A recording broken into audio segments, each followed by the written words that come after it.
ਵਿਹਲਾ ਬੰਦਾ ਵਿਹਲੀ ਸੋਚ। ਅੱਜ ਮੈਂ ਆਪਣੇ ਲੋਕਾਂ ਨਾਲ ਕੋਈ ਗੱਲ ਕਰਨਾ ਚਾਹਾਂਗਾ। ਜਿਸ ਤਰ੍ਹਾਂ ਕੱਲ ਰਵੀਆ ਰਾਹਾਂ 'ਚ ਪੁਲਿਸ ਵਾਲੇ ਸ਼ਹੀਦ ਹੋਏ ਨੇ। ਅੱਜ ਉਹਨਾਂ ਨੂੰ ਗਾਰਡ ਆਫ ਆਨਰ ਪੇਸ਼ ਕੀਤਾ ਗਿਆ, ਫੁੱਲ ਰੱਖੇ ਗਏ ਨੇ ਕਬਰਾਂ 'ਤੇ। ਹੁਣ ਕੀ ਹੋਵੇਗਾ, ਇੱਕ ਹਫ਼ਤਾ ਪੂਰਾ ਉਹਨਾਂ ਦੇ ਘਰਦਿਆਂ ਨੂੰ ਜਿਹੜਾ ਪ੍ਰੋਟੋਕੋਲ ਲੱਭੇਗਾ, ਉਹਨਾਂ ਨੂੰ ਦਫ਼ਤਰ ਬੁਲਾਇਆ ਜਾਏਗਾ, ਉਹਨਾਂ ਨੂੰ ਉੱਥੇ ਆਂਦਾ ਦਿੱਤਾ ਜਾਏਗਾ। ਫਿਰ ਬਾਅਦ ਦੇ ਵਿੱਚ ਉਹਨਾਂ ਦੇ ਘਰ ਦੇ ਵਾਪਸ ਜਾਣ ਦੇ ਪੈਸੇ ਦਿੱਤੇ ਜਾਣਗੇ, ਫੁੱਲ ਭੁਲਾ ਜਾਣਗੇ।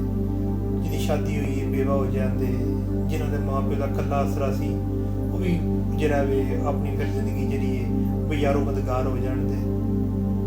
ਉਹ ਤਾਂ ਸ਼ਹੀਦ ਹੋ ਗਏ, ਇਹਦਾ ਫਾਇਦਾ ਕਿਹਨੂੰ ਹੋਇਆ?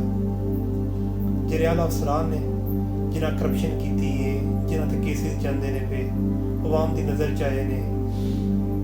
ਤੇ ਹੈ ਕੀ ਹੈ ਕਿ ਜਨਾਬ ਜਿਸ ਤਰ੍ਹਾਂ ਸ਼ਹਾਦਤਾਂ ਹੋ ਗਈਆਂ ਨੇ, ਲੋਕਾਂ ਦੀਆਂ ਹਮਦਰਦੀਆਂ ਲੱਭਣ ਦੀਆਂ, ਕੁਛ ਅਰਸੇ ਵਾਸਤੇ ਕੰਟਰੋਲ ਹੋ ਜਾਏਗਾ, ਯਾਨੀ ਕਿ ਲੋਕ ਭੁੱਲ ਜਾਣਦੇ। ਫਿਰ ਜਨਾਬ ਵਿਚਾਰਾਂ ਨੂੰ ਆਪਣੇ ਆਪ ਨੂੰ ਕਾਬੂ ਕਰ ਲੈਂਦੇ, ਲੋਕ ਆਪਣੇ ਉਹ ਨਵੇਂ ਪਾਸੇ ਰਾਗਬ ਹੋ ਜਾਣਦੇ। ਫਿਰ ਉਹ ਕਰਪਸ਼ਨਾਂ ਕਰਨ ਦੇ, ਚਵੜਾ ਮਾਰਨ ਦੇ, ਜੋ ਕਰ ਸਕਦੇ ਨੇ। ਜਿਸ ਟਾਈਮ ਆਵਾਮ ਜਿਹੜਾ ਵੇ ਉਹਨਾਂ ਦੇ ਖਿਲਾਫ ਹੋਵੇਗੀ, ਫਿਰ ਜਨਾਬ ਕੋਈ ਸ਼ਹਾਦਤਾਂ ਹੋਣਗੀਆਂ, ਫਿਰ ਉਹ ਤੋਂ ਬਾਅਦ ਵੀ ਉਹ ਮਾਮਲਾਤ ਹੋਣਗੇ। ਤੇ ਜਿਹੜਾ ਸ਼ਹੀਦ ਹੋ ਗਿਆ ਉਹ ਆਪੀ ਤੇ ਟੁਰ ਗਿਆ, ਤੇ ਪਿੱਛੇ ਜਿਹੜੇ ਘਰ ਦੇ ਨੇ ਉਹ ਵੀ ਜਨਾਬ ਉਜੜ ਗਏ ਇੱਕ ਕਿਸਮ ਦੇ। ਇਹ ਅਗਰ ਅਸੀਂ ਵੇਖਿਆ ਪਾਕਿਸਤਾਨੀ ਫੌਜ ਹੀ ਵੇਖੀਏ, ਉਹਦੇ ਵਿੱਚ ਵੀ ਜਨਾਬ ਹਜ਼ਾਰਾਂ ਨਹੀਂ ਲੱਖਾਂ ਸ਼ਹਾਦਤਾਂ ਹੋ ਗਈਆਂ ਨੇ। ਉਹਨਾਂ ਨੂੰ ਵੀ ਗਾਰਡ ਆਫ ਆਨਰ ਦਿੱਤਾ ਜਾਂਦਾ ਹੈ। ਉਹ ਤੋਂ ਬਾਅਦ ਉਹਨਾਂ ਦੇ ਘਰ ਦੇ ਵੀ ਉਸ ਤਰ੍ਹਾਂ ਜ਼ਲੀਲ ਹੁੰਦੇ ਨੇ। ਅਗਰ ਪੁਲਿਸ ਦਾ ਵੇਖਿਆ ਜਾਏ ਤਾਂ ਜਨਾਬ ਅਜੇ ਤੱਕ ਉਸ ਤਰ੍ਹਾਂ ਚੋਰੀਆਂ, ਡਕੈਤੀਆਂ, ਕਤਲ, ਕਬਜ਼ੇ, ਜਿਹੜੇ ਅਸਲੇ ਦੀ ਨੁਮਾਇਸ਼, ਹਰ ਕੁਛ ਵਧੀਆ ਹੀ ਘਟਿਆ ਕੋਈ ਨਹੀਂ। ਅਗਰ ਫੌਜ ਨੂੰ ਵੇਖੀਏ, ਕਸ਼ਮੀਰ ਵੀ ਮਕਬੂਜ਼ਾ ਹੀ ਕਸ਼ਮੀਰ ਹੈ। ਹੁਣ ਤੇ ਆ ਮਾਮਾ ਹੋ ਗਿਆ 77 ਸਾਲ ਦੇ ਬਾਅਦ ਆਪਣੇ ਮੁਲਕ ਦੀ ਫੌਜ ਤੋਂ ਡਰੀਦਾ। ਆਪਣੇ ਮੁਲਕ ਦੀ ਫੌਜ ਨੂੰ ਲੰਘਦੀ ਹੋਵੇ ਜਨਾਬ ਖੌਫ ਹੁੰਦਾ। ਕੋਈ ਗੱਲ ਗਲਤ ਕਰ ਲਈਏ, ਮੁਲਕ ਦੇ ਹੱਕ 'ਚ ਕਰ ਲਈਏ ਜਨਾਬ, ਪਤਾ ਹੁੰਦਾ ਕੋਈ ਕਰਨਲ ਜਨਰਲ ਨੇ ਆ ਕੇ ਚੁਕਾ ਲੈਣਾ ਵੇ। ਵਿਹਲਾ ਬੰਦਾ ਵਿਹਲੀ ਸੋਚ। ਮੈਂ ਇਹ ਕਹਿੰਦਾ ਯਾਰ, ਇਹ ਕੀ ਦੁਨੀਆ 'ਚ ਅਸੀਂ ਜਾ ਰਹੇ ਹਾਂ? ਅਸੀਂ ਆਪਣੀ ਕੁਰਬਾਨੀ ਦੇ ਦਿੰਦੇ ਹਾਂ, ਤੇ ਬਾਅਦ 'ਚ ਜਿਹੜੇ ਸਿਆਣੇ ਲੋਕ ਆਉਂਦੇ ਨੇ ਕਿ ਬੇਵਕੂਫ ਹੈ, ਆਪਣੀ ਜਾਨ ਬਚਾ ਕੇ ਰੱਖਦਾ। ਵਿਹਲਾ ਬੰਦਾ ਵਿਹਲੀ ਸੋਚ। ਅਸੀਂ ਲੋਕ ਇਸ ਟਾਈਮ ਜਨਾਬ ਕੀ ਹੈ ਜੀ, ਬੜਾ ਅਸੀਂ ਕਮਾਲ ਕੀਤਾ, ਸ਼ਹੀਦ ਹੋ ਗਏ ਆ। ਅਰਸ਼ਦ ਸ਼ਰੀਫ ਸ਼ਹੀਦ ਹੋ ਗਿਆ, ਸਾਫੀਆਂ ਨੇ ਬੜਾ ਆਨਰ ਦਿੱਤਾ ਹੈ। ਐਸਾ ਗੱਲ ਭੁੱਲ ਗਈ ਹੈ। ਬੜੇ ਬੜੇ ਜਿਹੜੇ ਫੌਜੀ ਸ਼ਹੀਦ ਹੋਏ ਨੇ, ਫੁੱਲ ਬੁਲਾ ਗਏ ਨੇ, ਮੈਡਲ ਲੱਭ ਗਏ ਨੇ, ਲੇਕਿਨ ਕਾਲ ਤੇ ਜ਼ਰੂਰ ਜ਼ਲੀਲ ਹੋ ਗਈ।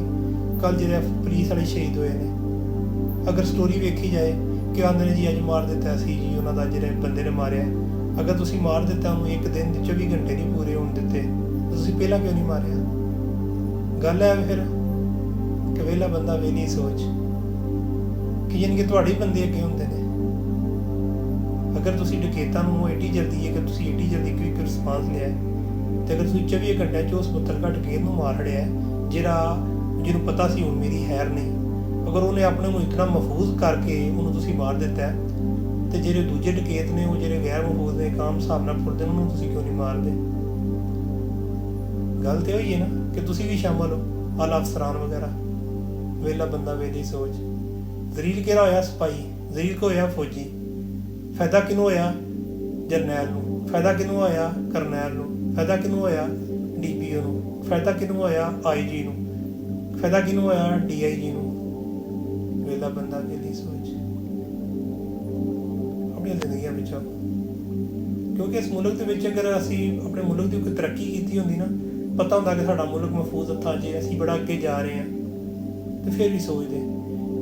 ਜਿਹਨੇ ਆਪਣਾ ਮੁਸਕ ਬਣਾਉਣਾ ਬਰੋਨੇ ਨੂੰ ਟੁਰ ਜਾਂਦਾ, ਤੇ ਜਿਹੜਾ ਆ ਕੇ ਮੇਰਾ ਮੁਲਕ ਨਾਲ ਮੁਹੱਬਤ ਹੈ, ਉਹਨੂੰ ਭੁੱਖ ਨਾਲ ਗੁਜ਼ਾਰਾ ਕਰਨਾ ਪੈਂਦਾ। ਵਿਹਲਾ ਬੰਦਾ ਵਿਹਲੀ ਸੋਚ।